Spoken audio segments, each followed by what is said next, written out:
feel that right now. They're going to put United on Sky Sports or BT Sports every week, knowing that he's going to bring in the numbers because we're not very good. What exactly happened on the weekend, I do not know. It's like when you make a new signing. Okay, so we brought in Martinez, and you get a little bit of hope. You're like, wow, we just spent 50 million on a defender. This is good news because our defence was poor last season. And then within 2 games, you find out that he's going to be too short. That everyone has said for the last however long, let's say 2 months, is probably correct. He's not tall enough to play centre back in the Premier League. But that does, in a way, solve one issue. United need a very good defensive midfielder. I hate saying Martinez would be world class in that position, but the bits I've seen of him in terms of his tackling and his energy, etc., he would be spot on for a defensive midfield role. Not being so tall is a benefit at times in that position. You know, you can get around the pitch quicker, you can snap into tackles quicker. I believe they should move him in, and he has played that role before for Ajax. I think you move him into defensive midfield, you stop looking for a player for that position, and you go and sign a centre back who is good enough to play the role and improve us. Even if you don't sign a centre back like on a permanent right now, you just go out and get somebody on loan who be like Everton did with Connor Cody, just a stopgap until the end of the season, because right now we just need somebody who is competent. But yeah, it was a bad weekend at the office for Man United and for Liverpool last night. So I had it on in the background. I wasn't watching the game. I seen the Diaz goal, great goal. I did see highlights of the Zaha goal, but I was working on some stuff, some plans, etc., and it was on in the background on silent. So when I get some time to myself on an evening, occasionally, when my missus goes and does her own thing, that is my only chance really to listen to any ASMR videos. So sometimes I'll have something on in the background like football, etc., on mute, and I'll just stick an ASMR video on and I can concentrate then on what I've got to do. But occasionally it sends me to sleep, like last night, and I must have kept waking up, writing a bit, but because I was like, oh, the rhymes all over the page, I could not read, I could not transcribe my own writing. It's awful. But yeah, Liverpool, what a player they have in Núñez. I mean, to be fair, he's looked good. He scored one, set one up, didn't he, in the first game against Fulham. But in his Anfield debut, on his home debut, he got sent off. It's almost, that should be better than Jonathan Woodgate. Yeah, so as I was saying, Jonathan Woodgate, obviously he's a former Tottenham player, Middlesbrough, Newcastle, Leeds United, and most famously Real Madrid. And he got his move to Real Madrid from Newcastle.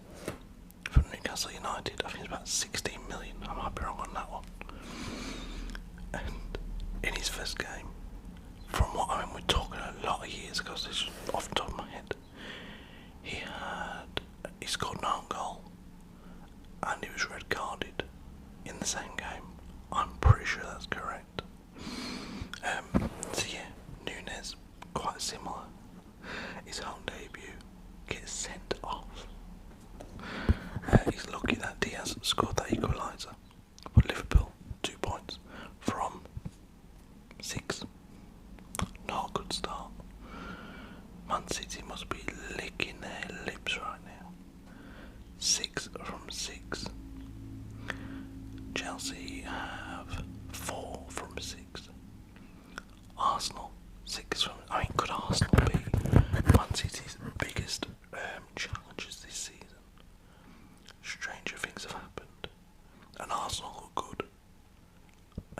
say that for them.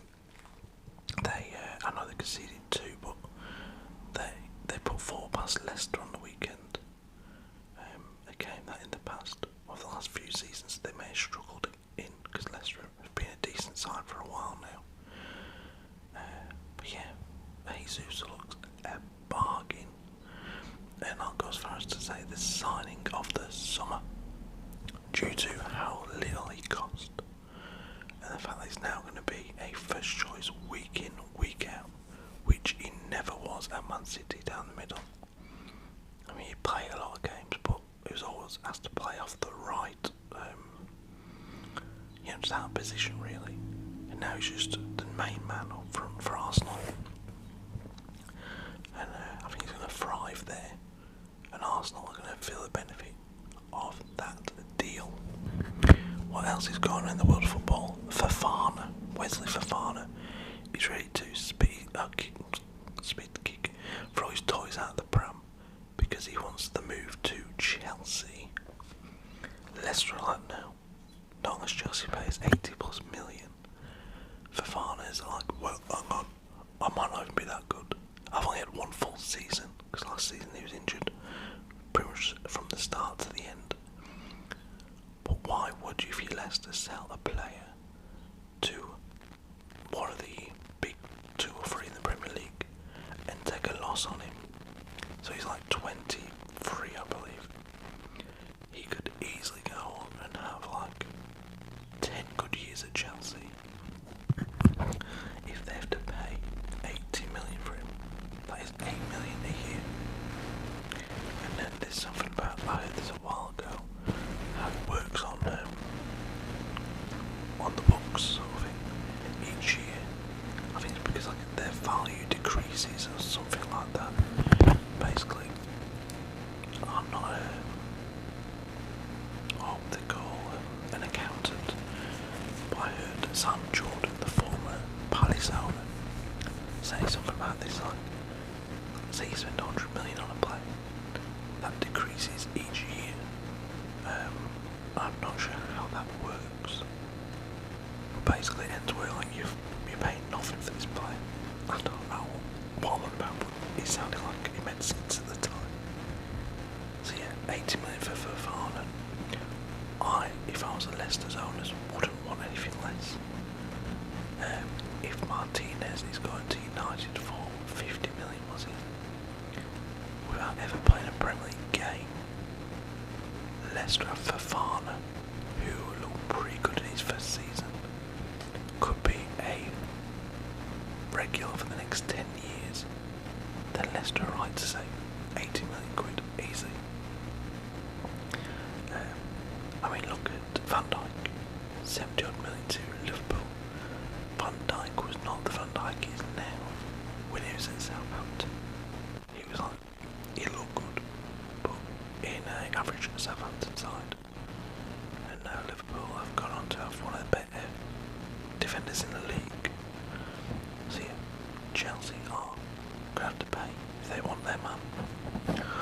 Wolves are about to make their record signing of 42.5 million, I believe, for Matheus Nunes of Sporting Lisbon. I seen him linked recently with, who was it with now? There's talk that he wanted Champions League football, which obviously Wolves can't offer. I'm sure there's talk of him going to Liverpool, because they need a new midfielder. But then I seen Klopp saying, not about this lad, but in general, yeah, we need a midfielder or 2, but they have to be the right midfielder at the right price. So I think basically he's after somebody on the cheap that won't pester him every day or every week for a game. United have been linked with Matheus Cunha, who, I'll be honest, I've never heard of. He is an Atletico Madrid striker, and yeah, I don't know who he is, but apparently his stats are pretty good. There is a lad I did like the look of, so I'm good to miss missed out on Sesko. Again, all I knew of him was the highlights I'd seen and the bits I'd read about him. Didn't know anything about him before this window. But then I heard the other day an expert on football, a football journalist, compare him, because he's gone to Leipzig, he'll be there from next season. They compared him to Haaland, and said all round Sesko is currently better at 19 than Erling Haaland was at 19. Now that is some claim. And I was like, we missed out on him, and he's gone to Leipzig for 22 million quid. Obviously there's the Red Bull connection there, staying within the company, etc. of the Red Bull group. Something that happens quite often between Leipzig and Salzburg. And then we was linked where United was with an Austrian lad from Stuttgart. I'd never heard of him.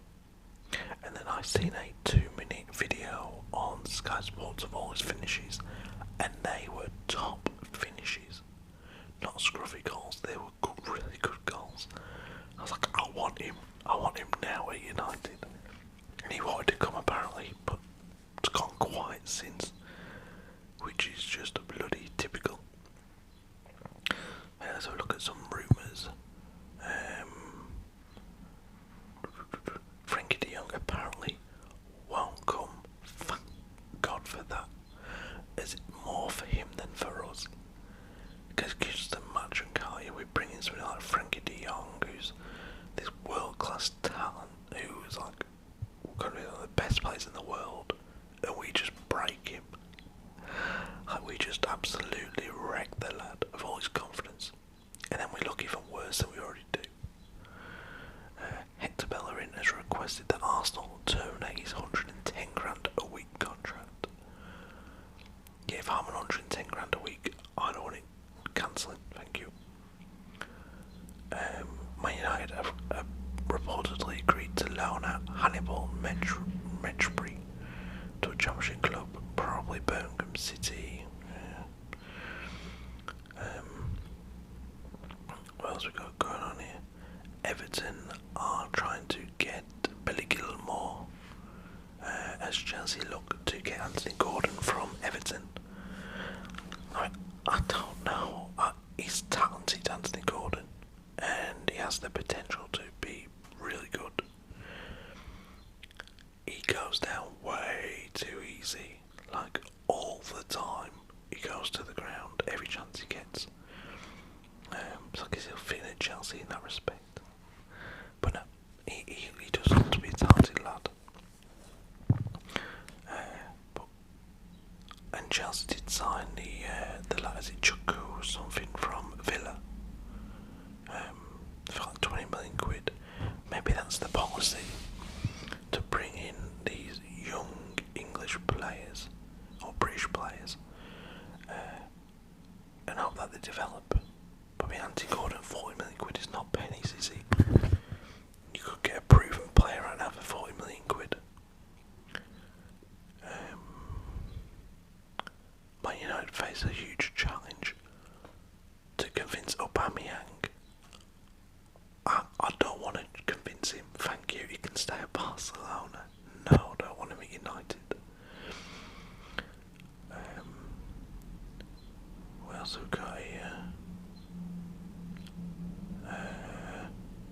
Hollywood star Will Ferrell helped to convince Gareth Bale that a spell in the MLS was good for him.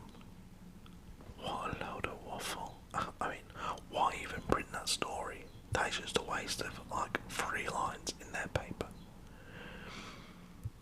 Eric Ten Hag has shifted his stance on Ronaldo's request to exit and is open to selling the Portugal international. We are just a joke of a club, and honestly, I'll say it right now. If Ten Hag wants to walk away now, I'll help him. And not because I believe he's wrong or he's the wrong manager. I think he's the right manager at the wrong time. Right now, the way we are looking, we honestly just need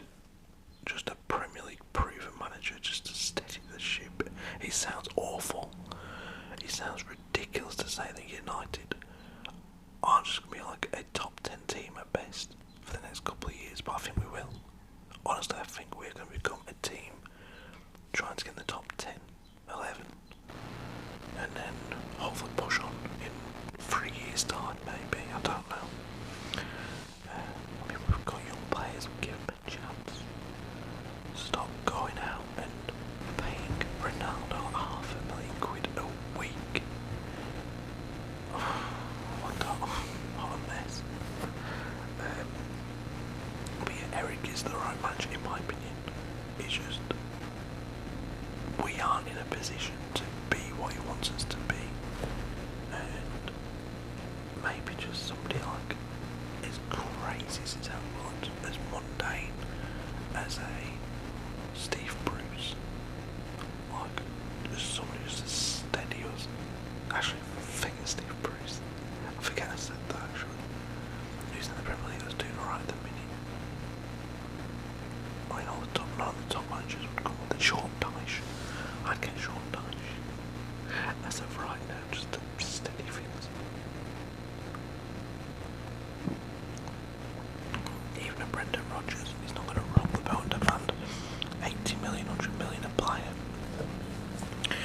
He's just going to steady what we've got going on. Funny I mentioned Brendan Rodgers, his name's on the TV right behind you, right now, with a statement about Wesley Fofana.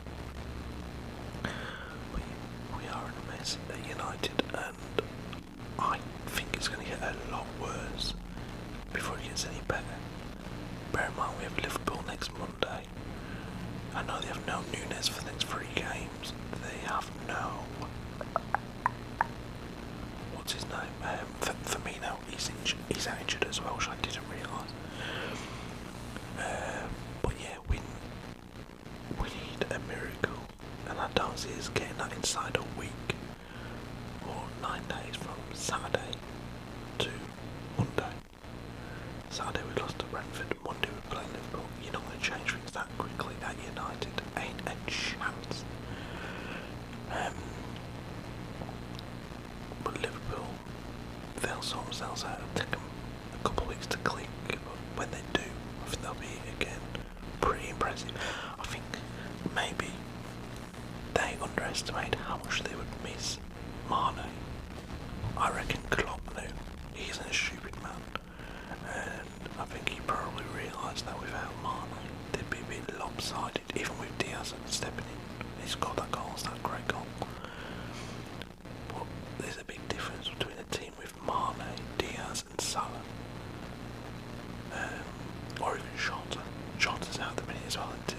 That's another blow for them. And then you got, what's his name, getting sent off? Nunes. Tanga and Belay could be on his way to Napoli on loan with an option to buy for 25 million. I bet they don't take that option up.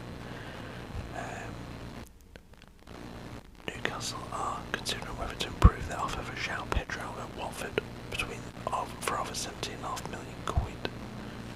And there's another bit of news then. What was that? Oh, Neil Maupay to Forest. I thought